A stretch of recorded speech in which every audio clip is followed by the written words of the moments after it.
एक बुजुर्ग की बात लिखी जो ताबी हैं, वो फरमाते हैं कि उन बुजुर्गों का तरीका ये था कि वो लोगों से छुप के ना पहाड़ के पीछे इबादत करते थे और पोजीशन उनकी ये थी कि किसी से मिलते नहीं थे, बिलखुसूस फजर की नमाज से लेकर असर की नमाज तक बकरियां रखी हुई थी, उनको चराते रहते थे फुरात के किनारे और नफल पढ़ते रहते थे। उस वक्त को मिलने भी नहीं आता था। एक शख्स बड़ी दूर से उनकी शोहरत सुन के आया, मैंने तो मिलना है। लोगों ने कहा वो इस वक्त नहीं मिलते, नाराज होते हैं। उसने कहा अल्लाह का बंदा है ना, नाराज हो भी जाएगा तो लंबा नाराज रहेगा नहीं, अल्लाह वाले जल्दी राजी हो जाते हैं। पहुंच गए। अब वो बाबा जी नमाज पढ़ रहे थे तो कहते मैंने अजीब मंजर देखा कि बाबा जी फुरात के किनारे नमाज पढ़ रहे हैं और एक भेड़िया उनकी बकरियों की हिफाजत कर रहा है। कहते मैं हैरान रह गया कि भेड़िया तो बकरियां खाया करता है और यहाँ चरा रहा है। कहते मैं जब गया तो बाबा जी नवाफिल में मशगूल थे, मुझे देख के कहने लगे इस वक्त क्यों आए। मैंने कहा हुजूर अगर आ ही गया हूं तो फिर मेहरबानी करे कबूल फरमा ले। मैं बैठ गया तो मैंने कहा हुजूर ये भेड़िया बकरियां चरा रहा है, भेड़िया और बकरिया की सुलह कब से हो गई। तो फरमाते हैं लंबी तकरीर नहीं, हल्का सा जुमला। फरमाने लगे जब से बकरियों के मालिक ने रब से सुलह कर ली है ना, तब से भेड़ियों ने भी बकरियों से सुलह कर ली है। बकरियों के मालिक ने रब से सुलह कर ली, गुनाह छोड़ दिए, उसकी फर्माबरदारी में आ गए। अब फिर उसे बकरियां चलाने की जरूरत नहीं रही, बकरियां ना अब भेड़िया चराता है। कहते हैं मेरे ऊपर कपकपी तारी हो गई बुजुर्गों की बात सुन के और मुझे प्यास लगी और ख्वाहिश आई कि पता नहीं अब बाबा जी कुछ खिलाएं पिलाएंगे भी कि नहीं, बाबा जी कुछ खिलाएंगे भी कि नहीं। कहते मेरे दिल में ख्याल था तो बुजुर्गों ने ना एक लकड़ी का प्याला, उनके पास वो गार में बैठे थे तो एक छोटा सा पत्थर था, उसकी ढलान बनी हुई, बाबा जी ने उसके नीचे लकड़ी का प्याला रखा, वो रखा ही था तो वो दूध से भर गया। कहते उन्होंने मुझे दिया तो ठंडा और मीठा दूध, मेरी तबीयत खुश हो गई। बाबा जी ने ना दोबारा वही प्याला उसी जगह रखा तो शहद से भर गया। 1000 साल पहले दाता साहब लिख रहे हैं। कहते मुझे दिया, मैंने फौरन कहा, मैंने कहा हुजूर ये दूध तो गाय भैंस देती है, पहाड़ों से तो नहीं निकला करता, और शहद तो शहद की मक्खियां देती हैं, पत्थरों से तो नहीं निकलता, ये आप कहां से निकाल रहे हैं। तो कहते हैं वो कुरान मजीद पढ़ने लगे। वज़िस्तस्क़ा मूसा लिक़ौमिही, जब मूसा की कौम ने उनसे पानी मांगा, फरमाने लगे मूसा की नाफरमान कौम पानी मांगे, हजरत मूसा पत्थर पे डंडा मारे तो अल्लाह वहां से 12 चश्मे जारी कर दे। जो रब हजरत मूसा की नाफरमान कौम के लिए पत्थर और पहाड़ों से चश्मे निकाल देता है ना, वो मोहम्मद अरबी के गुलामों के लिए पत्थर और पहाड़ों से दूध और शहद भी निकाल दिया करता है। वो बुजुर्ग कहने लगे बस बात ये है कि आज भी हो अगर इब्राहिम का ईमान पैदा तो आग कर सकती है अंदाजे गुलिस्तां पैदा। कहने लगा हुजूर फिर मेरे लिए भी दुआ करें। आप फरमाने लगे फिर दुआ ना करा तो मदीने वाले की गुलामी शुरू कर, तो नबी करीम की गुलामी शुरू कर, तो रसूल पाक की गुलामी शुरू कर। एक बात इल्म, फिर फरमाया अल्लाह रसूल से मोहब्बत, फिर फरमाया हुजूर की गुलामी। इससे सारे मुकाशिफात खुलेंगे, इससे सारे मुशाहदात खुलेंगे, इसी से करामतें मिलेंगी, इसी से मकबूलियत होगी, इसी से अल्लाह नबी की बारगाह में दर्जा मिलेगा। फिर दाता साहब आगे बढ़ते और दाता साहब फरमाते सूफिया की एक जमात है जो कहती है हमने तो कभी अपनी जुबान पर दुख बयान ही नहीं किए, हर शय अपने रब रसूल के हवाले कर दी, हर शय अल्लाह रसूल के। और दाता साहब तो कहते हैं कुछ ऐसे भी हैं जो दुआ भी नहीं मांगते, लोगों के लिए मांगते हैं, अपने लिए नहीं मांगते। आप दुआ क्यों नहीं मांगते? तो कहते हैं अल्लाह को तो पता ही है हमें क्या चाहिए, उसे तो पता ही है। एक बुजुर्ग की बात लिखी है दाता साहब ने, मेरी जमात में ना मिजाज है करामतों का, मुझे वो सारी बातें भी आती हैं कि एक बंदा कराची से आया, दाता साहब हाजिरी दी तो उसकी लॉटरी निकल आई, ये भी मुझे आती है, लिखी पढ़ी है मैंने, किताबों में है ये भी।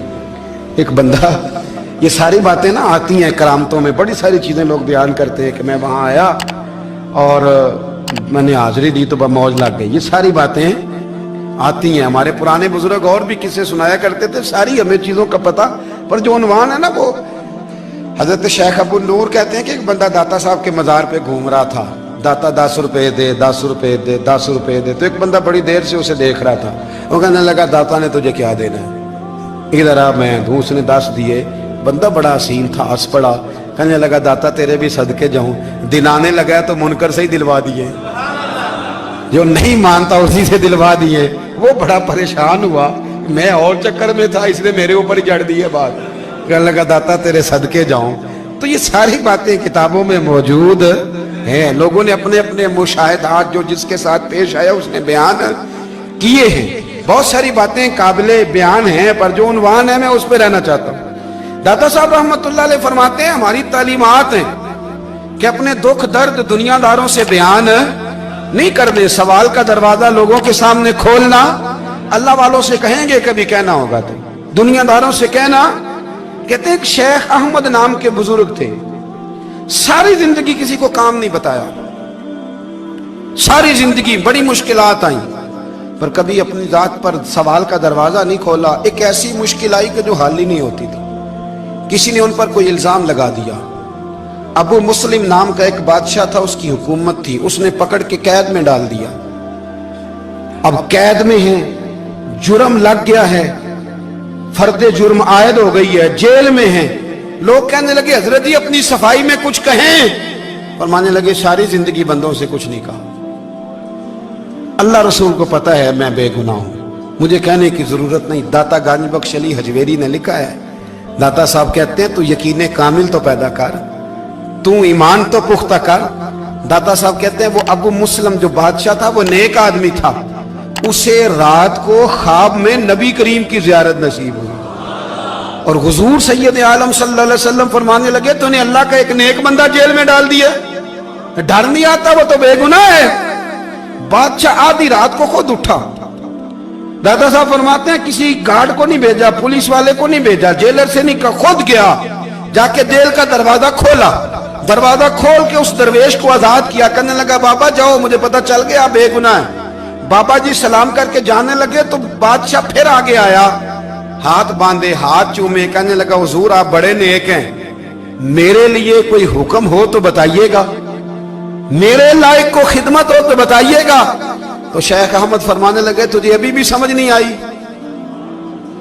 तुझे अभी भी नहीं समझ आई। कहने लगा हुजूर क्या?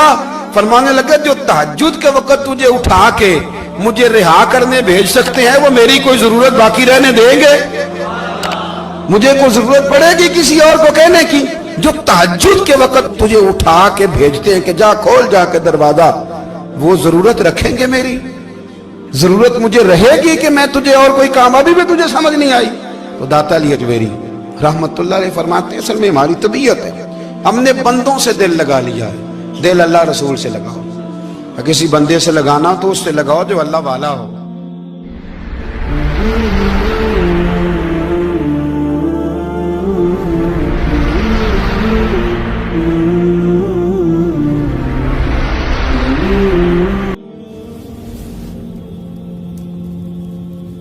ये वाला रंग तेरे अंदर कोई नहीं।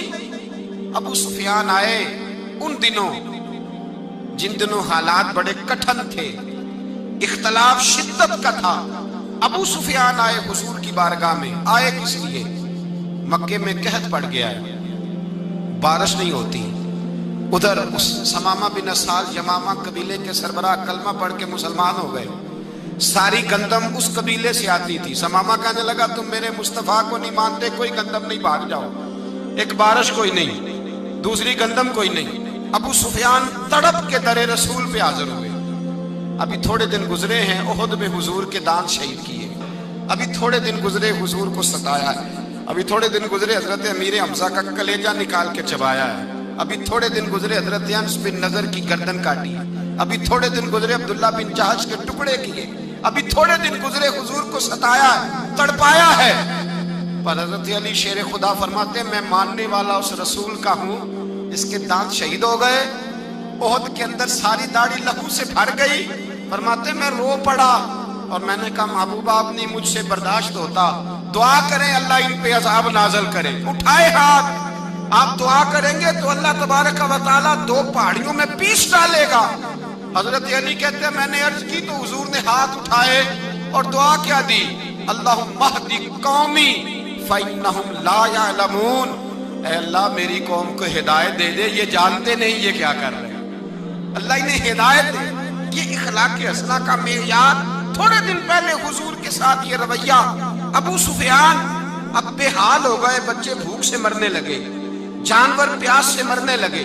ابو سفیان چھپتا چھپاتا کہنے لگا چارہ کوئی نہیں, مصطفیٰ کے پاس جانا ہی پڑے گا. ابو سفیان مدینے پہنچ گئے. جب پہنچے نا تو ابو سفیان کی اپنی صاحبزادی حضرت ام حبیبہ ام المومنین تھی, رسول اللہ کی زوجہ تھی.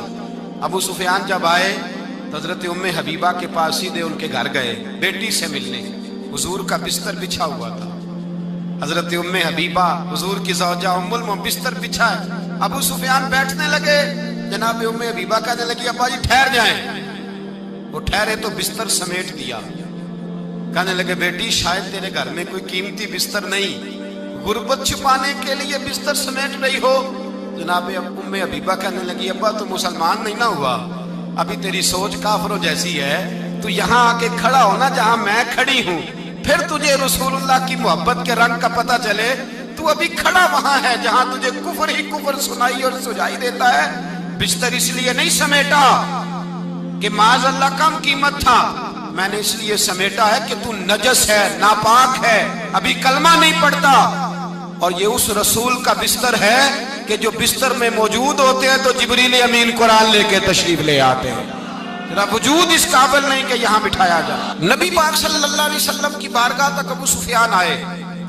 ابو سفیان کہتے ہیں مجھے امید نہیں تھی, ابھی سوچ نہیں نہ بدلی تھی. کہتے مجھے امید نہیں تھی, میرا خیال تھا وہ شکوے کریں گے, شکایتیں کریں گے, وہ کہیں گے تم نے بھی تو بڑا کچھ کیا ہے نا. ابو سفیان کہتے ہیں میں قربان جاؤں, میں نے یہ رنگ دیکھا تو مدینے کی فضا ویسے ہی بڑی ٹھنڈی تھی, لیکن مصطفیٰ کریم کے ساتھ جب میں نے بات کی تو میرے وجود پر گریہ طاری ہو گئی, میرے اوپر کیفیت طاری ہو گئی, میں تڑپنے لگا. کہتے ہیں میں نے کہا محبوبہ میں آیا ہوں, آپ کا کلمہ پڑھتے ہی سمامہ نے گندم بند کر دی ہے, بارشیں رک گئی ہیں, مکے کے لوگ بھوک اور پیاس سے مرنے لگے ہیں. محبوبہ بیٹیاں روتی ہیں, یا رسول اللہ مائیں ان کی چھاتیوں میں دودھ خشک ہو گیا ہے, بچے بلکتے ہیں. ابو سفیان کہتے ہیں میں دشمن تھا, سارے مکے کے لوگ دشمنی کرتے تھے, لیکن جب میں نے یہ لفظ کہے نا اچانک میری نظر اٹھی تو مصطفیٰ کریم کی تو آنکھیں آنسو برسا رہی. کہتے میری بات بھی مکمل نہ ہوئی, حضور نے پہلے رکا منگوایا سمامہ کے نام, فرمایا پہلے تو انہیں غلہ اپنی مرضی سے دیتا تھا, اب تیرے نبی کا حکم ہے کہ پہلے سے بڑھ کر تو انہیں غلہ دینا ہے. اور پھر میرے مصطفیٰ نے ہاتھ اٹھائے. او بھائی مشکل ہوتا ہے, مشکل ہوتا ہے, سگے بھائی کے لیے لوگ دعا نہیں کرتے, کہتے میرا شریکہ ہے. ساس بہو کے لیے بہو ساس کے لیے دعا نہیں مانگتی, کہتے اختلاف ہے, لوگ لوگوں کی زندگی نہیں مانگتے, بیماری میں شفا نہیں مانگتے. ابو سفیان کہتے ہیں آمنہ کے لال تیرے قربان جاؤں. حضور نے ہاتھ اٹھائے اور کہا اے اللہ مکے کی سنگلاخ پہاڑیوں پہ بارش برسا, اے اللہ کھیتیاں ہری کر دے, اے اللہ ماؤں کی چھاتیوں میں دودھ بھر دے, اللہ عورتوں کو تازگی دے دے, بچوں کو رانائی دے دے, پھلوں پھولوں کو تازگی دے دے. ابو سفیان کہتے پہلے حضور رو رہے تھے, اور جب نبی پاک کی دعا دیکھی تو میں نے رونا شروع کر دیا, میں نے رونا شروع کر دیا.